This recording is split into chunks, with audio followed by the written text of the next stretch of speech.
Morning students. आज हम पाठ 13 शैतान बंदरिया पढ़ेंगे। तो यह कहानी एक बंदरिया के बारे में है जो बहुत ही शरारती थी और उसका नाम रखा गया टुट्टू। टोटो के जाने के बाद दादाजी ने एक बंदरिया खरीदी। मदारी ने पूरे 10 रुपये लेकर उसे बेचा। वह सबसे छोटी और शैतान बंदरिया थी। उसका नाम रखा गया टुट्टू बंदरिया। तो दादाजी ने इस बंदरिया को खरीदने के लिए पूरे 10 रुपये दिए थे और वह बहुत ही शरारती थी। टुट्टू बहुत अक्लमंद थी। अपने हाथों को हिलाकर लोगों का स्वागत करना उसे बहुत पसंद था। एक दिन रूबी आंटी को अंगूठी खरीदने बाजार जाना था। मैं भी उनके साथ जाना चाहता था, परंतु आंटी थी कि मुझे ले जाने को तैयार ना थी। मैंने तय किया कि मैं आंटी को बिना बताए उनके पीछे पीछे चलूँगा। टुट्टू को मेरी योजना की खबर लग गई। उसने भी चोरी छिपे मेरा पीछा करने का सोच लिया। तो एक बार लेखक की आंटी को बाज़ार जाना था, तो लेखक जो है वह छोटा था और वह भी उनके साथ जाना चाहता था, किंतु आंटी जो है वो उन्हें ले जाना नहीं चाहती थी। तो उन्होंने फैसला किया कि मैं चिपके चिपके बाज़ार जाऊंगा और यह खबर जो है टुट्टू को भी लग गई। आंटी एक सुनार की दुकान पर पहुंचकर अंगूठियां पहन पहन कर देख रही थी। मैं चुपचाप से उसी दुकान में कोने वाली कुर्सी पर बैठ गया। सुनार आंटी को अलग अलग तरह की अंगूठियां दिखाने में व्यस्त था। तो बाज़ार जाने पर आंटी जो है वो एक अंगूठी खरीदने के लिए सुनार की दुकान पर गई और वहाँ पर तरह तरह की अंगूठियाँ जो है वह देख रही थी। तभी मेरी नज़र टुट्टू पर पड़ी। वह भी दुकान में घुस आई थी। एक सुंदर सा हार गले में डालकर खुद को निहार रही थी। मैंने डरते हुए सुनार से पूछा, ये तो मोतियों का हार लगता है। सुनार ने गुस्से से जवाब दिया, ये असली मोती है। ऐसा कहते ही उसने टुट्टू की गर्दन से वह हार निकालना चाहा। तो जब लेखक जो है वह चुपके से आंटी के साथ चला जाता है और दुकान में छिपकर एक कोने में बैठ जाता है, तो अचानक से उसकी नज़र पड़ती है कि टुट्टू भी उसी दुकान में घुस आई है और वहाँ से उसने एक हार जो है वह उठाकर अपने गले में पहन लिया। तो यह देखकर जो सुनार है उसे बहुत ही गुस्सा आया।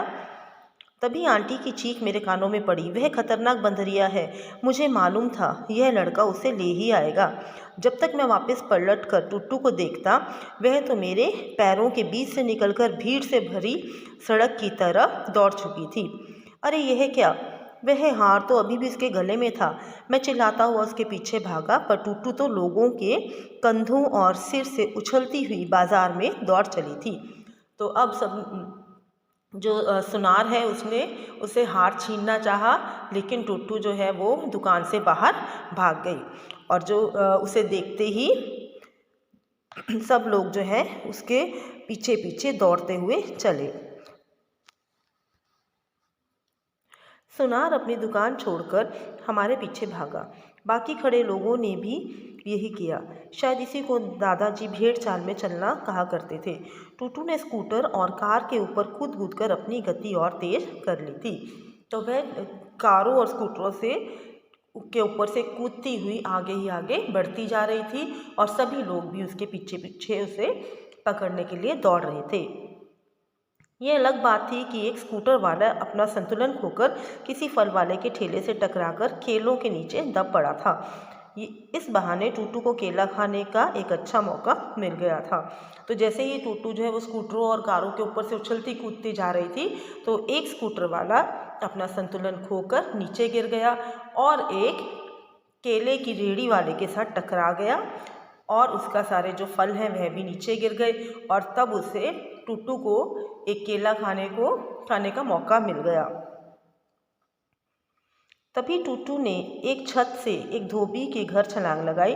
धोबी का गधा कपड़ों के ढेर को ज़मीन पर गिराते हुए भागा। इस तरह धोबी भी भेड़ चाल में शामिल हो गया।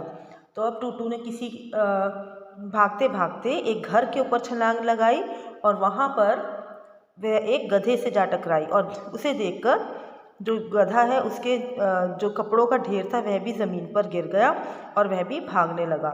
और इसे देखकर जो धोबी है वह भी इसी भेड़ चाल में शामिल हो गया, यानी वह भी टुट्टू के पीछे पीछे दौड़ने लगा। कई कलाकारियाँ करती हुई टुट्टू आखिर बाजार से बाहर निकल गई। अब हार पहनने का शौक भी उसका पूरा हो गया था, तो उसने हार सड़क के पार नहर में डाल दिया। तो अब जो टूटू है वो भागती भागती शहर से बाज़ार से बाहर निकल गई। अब उसने क्या किया कि सड़क के किनारे एक नहर में उस हार को उतार कर गिर दिया था, क्योंकि अब उसका हार पहनने का शौक़ भी पूरा हो गया था। सुनार ने भी आव देखा ना ताव नहर में छलांग लगा दी। मुझे भी हार खो जाने का डर था, तो मुझे भी नहर में कूदना पड़ा। यही काम कई और लोगों ने भी किया।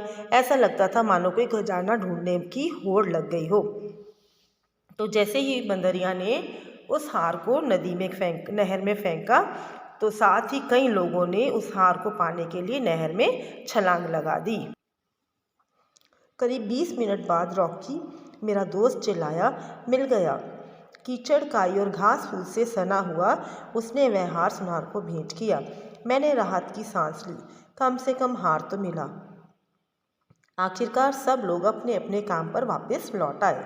तो इस प्रकार से पूरे 20 मिनट बाद रॉकी को वह हार जो है नहर में से मिला, और वह कीचड़ और काई और घास फूस के अंदर खराब हो चुका था, गंदा हो गया था, और उसने वह हार जो है सुनार को वापस लौटा दिया।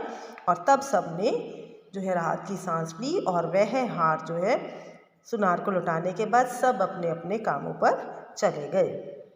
Thank you.